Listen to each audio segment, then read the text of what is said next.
দাজ্জাল অর্থ প্রতারক। ইসলামী পরিভাষায় কেয়ামতের পূর্বে যে মহাপ্রতারকের আবির্ভাব হবে তাকে মাসিহ দাজ্জাল বলা হয়। যে নিজেকে ঈশ্বর বা ঐশ্বরিক শক্তির অধিকারী ব্যক্তিত্ব বলে দাবি করবে এবং তার ঐশ্বরত্ব প্রমাণের জন্য বহু অলৌকিক কর্মকাণ্ড দেখাবে। দুঃখের বিষয় হল অনেক মানুষ তাকে বিশ্বাস করে ঈমান হারা হবে। এমনটি যেন না হয় এই বিষয়টি বিবেচনা করে আজকের এই ভিডিওটি তৈরি করা। তাই সকল মুসলিম ভাই ও বোনকে বলবো, ভিডিওটি কোনো প্রকার স্কিপ না করে শুরু থেকে শেষ পর্যন্ত দেখতে থাকুন। আবদুল্লাহ ইবনে উমর রাদিয়াল্লাহু তাআলা আনহু বলেন, রাসূলুল্লাহ সাল্লাল্লাহু আলাইহি ওয়াসাল্লাম দাজ্জালের কথা উল্লেখ করেন। তিনি বলেন, আমি তোমাদেরকে তার বিষয়ে সতর্ক করছি। প্রত্যেক নবী তার জাতিকে দাজ্জালের বিষয়ে সতর্ক করেছেন, তবে পূর্ববর্তী কোনো নবী তার জাতিকে যে কথা বলেননি আমি তোমাদেরকে সে কথা বলছি। তোমরা জেনে রাখো যে দাজ্জাল কানা, একটি চক্ষু নষ্ট, আর আমাদের আল্লাহ কানা নন। আবু হুরায়রা রাদিয়াল্লাহু তাআলা আনহু বলেন, রাসূল সাল্লাল্লাহু আলাইহি ওয়াসাল্লাম বলেছেন, আমি তোমাদেরকে দাজ্জালের বিষয়ে একটি কথা বলবো যা কোনো নবী তার জাতিকে বলেনি।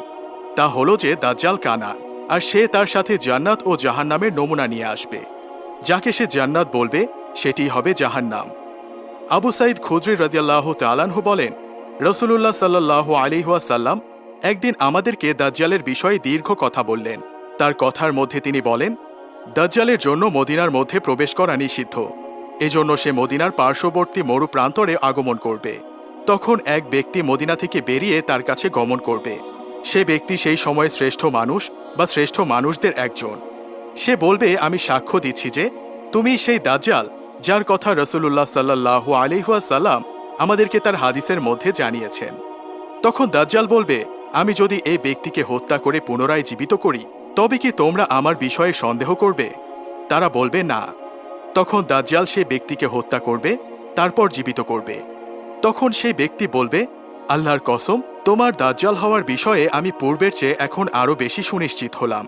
তখন দাজ্জাল তাকে হত্যা করার চেষ্টা করবে, কিন্তু সে তার ওপর আর কর্তৃত্ব পাবে না।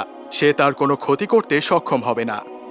আনাস ইবনু মালিক রাদিয়াল্লাহু তাআলা আনহু বলেন, রাসূল সাল্লাল্লাহু আলাইহি ওয়াসাল্লাম বলেছেন, যত নবী প্রেরিত হয়েছেন সকলেই কানা মিথ্যাবাদীর বিষয়ে তার উম্মতকে সতর্ক করেছেন।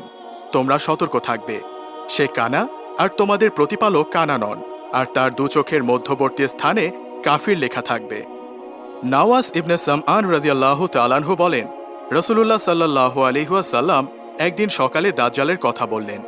তিনি উচ্চ স্বরে ও নিম্ন স্বরে এমন গুরুত্ব দিয়ে বললেন যে আমাদের মনে হলো দাজ্জাল খেজুরের বাগানের মধ্যে উপস্থিত। তিনি আমাদের বলেন, আমি তোমাদের মাঝে থাকা অবস্থায় যদি দাজ্জালের আবির্ভাব হয় তবে তোমাদের পক্ষ থেকে আমি তার সাথে বিতর্ক করব। আর যদি এমন অবস্থায় সে আসে যখন আমি তোমাদের মাঝে নেই, তবে প্রত্যেক ব্যক্তি তার নিজের পক্ষ হয়ে বিতর্ক করবে। দাজ্জাল কোকড়ানো চুল, ফোলা চোখওয়ালা একজন যুবক। আমি যেন তাকে আব্দুল উজ্জা ইবনে কাতার নামক লোকটির সাথে তুলনা করছি। তোমাদের কেউ যদি তাকে পায় তবে সে যেন তার কাছে সূরা কাহাফের প্রথম আয়াতগুলো পাঠ করে। সে সিরিয়া ও ইরাকের মধ্যবর্তী স্থানে বহির্ভূত হবে এবং ডানে বামে অশান্তি বিশৃঙ্খলা ছড়াবে। হে আল্লাহর বান্দাগণ, তোমরা সুদৃঢ় থাকবে। আমরা বললাম, সে কতদিন পৃথিবীতে থাকবে? তিনি বলেন, 40 দিন। প্রথম দিন 1 বছরের মতো, দ্বিতীয় দিন 1 মাসের মতো, তৃতীয় দিন 1 সপ্তাহের মতো, আর অবশিষ্ট দিনগুলো তোমাদের সাধারণ দিনের মতো। আমরা বললাম, হে আল্লাহর রাসূল সাল্লাল্লাহু আলাইহি ওয়াসাল্লাম, 1 বছরের মতো যে দিন, সেই দিনে কি একদিনের সলাত আদায় করলেই চলবে? তিনি বলেন, না, তোমরা সলাতের জন্য সময় হিসাব করে নেবে। আমরা বললাম, হে আল্লাহর রাসূল, পৃথিবীতে তার দ্রুততা কিরূপ?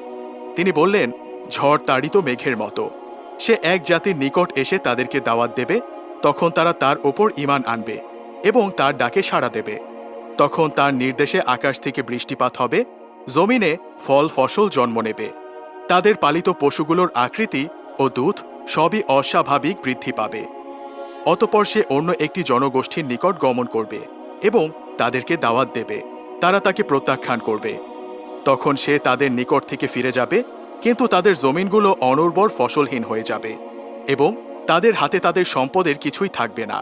সে পতিত ভূমি দিয়ে গমন করার সময় তাকে বলবে, তোমার সম্পদ ভাণ্ডার বের করো। তখন মৌমাছিরা যেমন রানী মাছির পিছে পিছে চলে, তেমনি খনিজ সম্পদগুলো তার পিছে পিছে চলবে। এরপর সে একজন যৌবনে পূর্ণ যুবককে ডেকে তার তরবারি দ্বারা দুখণ্ড করবে এবং তীর নিক্ষেপের দূরত্বে ছুঁড়ে ফেলবে। এরপর তাকে ডাকবে, তখন সে হাস্যোজ্জ্বল মুখে তার দিকে এগিয়ে আসবে। সে যখন এসব করবে তখন আল্লাহ মরিয়মের পুত্র ঈসা আলাইহিসসালামকে প্রেরণ করবেন। তিনি দামেস্কের পূর্ব দিকে সাদা মিনারার ওপর অবতরণ করবেন। তার পরিধানে থাকবে দুটি রঙিন কাপড়। তিনি তার হাত দুটি দুজন ফেরেশতার পাখার উপর রেখে অবতরণ করবেন। তিনি মাথা নিচু করলে ফোঁটা ফোঁটা ঘাম পড়বে, আবার যখন মাথা উঁচু করবেন তখন মুক্তোর মতো ঘাম পড়বে। যে কোনো কাফির তার নিঃশ্বাস পেলেই মৃত্যুবরণ করবে, আর তার দৃষ্টি যতদূর যাবে তার নিঃশ্বাসও ততদূর যাবে। তিনি দাজ্জালকে খুঁজতে থাকবেন এবং বাবে লুধ নামক স্থানে তাকে পেয়ে তাকে বধ করবেন। এরপর আল্লাহ তাআলা যাদেরকে দাজ্জাল থেকে রক্ষা করেছেন এমন মানুষদের নিকট তিনি আগমন করবেন। তিনি তাদের মুখমণ্ডল মুছে দেবেন এবং জান্নাতে তাদের মর্যাদার বিষয়ে কথা বলবেন। এই অবস্থায় আল্লাহ মরিয়মের পুত্র ঈসা আলাইহিসসালামকে ওহী করবেন যে, আমি আমার এমন একদল বান্দাকে বের করে দিয়েছি যাদের সাথে যুদ্ধ করার ক্ষমতা কারো নেই, কাজেই আমার বান্দাদেরকে নিয়ে পাহাড়ে চলে যাও। তখন আল্লাহ তাআলা ইয়াজুজ মাজুজকে প্রেরণ করবেন। সকল জনপদ দিয়ে তারা চলতে থাকবে। তাদের মধ্য থেকে যারা প্রথমে বের হবে তারা তারাবিয়া হ্রদে পৌঁছে হ্রদের সব পানি পান করে ফেলবে। সব শেষে যারা সে পথ দিয়ে যাবে তারা বলবে, এখানে একসময় পানি ছিল। আল্লাহর নবী ঈসা আলাইহিসসালাম ও তার সাথীরা অবরুদ্ধ থাকবেন। এমনকি একটি ষাঁড়ের মাথা তাদের কাছে 100 স্বর্ণ মুদ্রার চেয়েও উত্তম বলে গণ্য হবে। তখন আল্লাহর নবী ঈসা আলাইহিসসালাম ও তার সাথীরা আল্লাহর কাছে দোয়া করবেন। আল্লাহ ইয়াজুজ মাজুজদের ঘাড়ে এক জাতীয় কীট প্রেরণ করবেন, ফলে তারা সকলেই একযোগে মহামারীতে মৃত্যুবরণ করবে। আল্লাহর নবী ঈসা আলাইহিসসালাম ও তার সাথীরা পৃথিবীতে নেমে আসবেন, কিন্তু পৃথিবীর 1 বিঘত জমিও তাদের পচাগলা লাশ থেকে মুক্ত পাবেন না। তখন আল্লাহর নবী ঈসা আলাইহিসসালাম ও তার সাথীরা আল্লাহর কাছে দোয়া করবেন। এরপর আল্লাহ সর্বব্যাপী বৃষ্টি দান করবেন, যা বাড়িঘর ও তাঁবু সহ পুরো পৃথিবী ধুয়ে আয়নার মতো চকচকি করবে। এরপর জমিনকে বলা হবে, তোমার ফল ফসল উৎপন্ন করো এবং তোমার বরকত বের করো। তখন একটি বেদানা একদল মানুষেরা ভক্ষণ করবে এবং তার খোসার ছায়া পেতে পারবে। আল্লাহ সম্পদে বরকত প্রদান করবেন। এমনকি একটি উটের দুধ একদল মানুষের চাহিদা মেটাবে, একটি গরুর দুধ একটি গোত্রের চাহিদা মেটাবে, একটি মেষ একদল মানুষের জন্য যথেষ্ট হবে। এই অবস্থা চলতে থাকবে। এমন সময়ে আল্লাহ একটি পবিত্র বায়ু প্রবাহ প্রেরণ করবেন, যা মানুষের বগলের নিচে ধরবে এবং সকল মুমিন ও মুসলিম ব্যক্তির প্রাণ গ্রহণ করবে। এরপর শুধু খারাপ মানুষগুলোই জীবিত থাকবে। তারা দুনিয়াতে গর্ধবের মতো অশ্লীলতায় মেতে থাকবে। এদের সময়ে কিয়ামত সংগঠিত হবে। বর্তমানে বিভিন্ন মুসলিম দেশে প্রায়ই নতুন অলি বাবা প্রকাশিত হয়। কারামতের গল্প শুনে লক্ষ লক্ষ মুসলিম এদেরকে অলৌকিক ক্ষমতা সম্পন্ন অলি বলে বিশ্বাস করেন। সাজদা, তাওয়াক্কুল, ভয়, আশা ইত্যাদি ইবাদতে তাদেরকে আল্লাহর সাথে শরিক করেন। এই সকল ক্ষুদ্র দাজ্জালের ভক্তগণ বিশ্বাস করেন যে ঝড় বৃষ্টি, ধন সম্পদ, জীবন মৃত্যু সবই তাদের বাবা বা গুরুর ইচ্ছাধীন।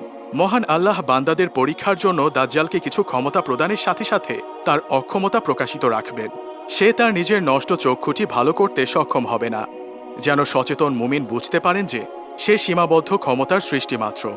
কিন্তু ইমানের গভীরতা না থাকলে এই সীমাবদ্ধতা মানুষের দৃষ্টি এড়িয়ে যায় বা ভক্তি ভরে তা ব্যাখ্যা করে। যেমন বর্তমানে ক্ষুদ্র দাজ্জালদের ভক্তগণ তাদের গুরুদের অক্ষমতা ব্যাখ্যা করে। অতীত ও বর্তমানে বিভিন্ন বিভ্রান্ত দল দাজ্জাল বিষয়ক হাদিসগুলোকে রূপক অর্থে গ্রহণ করে নানা প্রকার উদ্ভট ব্যাখ্যা করেছে। তারা দাজ্জাল বলতে কোনো নির্দিষ্ট ব্যক্তির অস্তিত্ব অস্বীকার করেছে।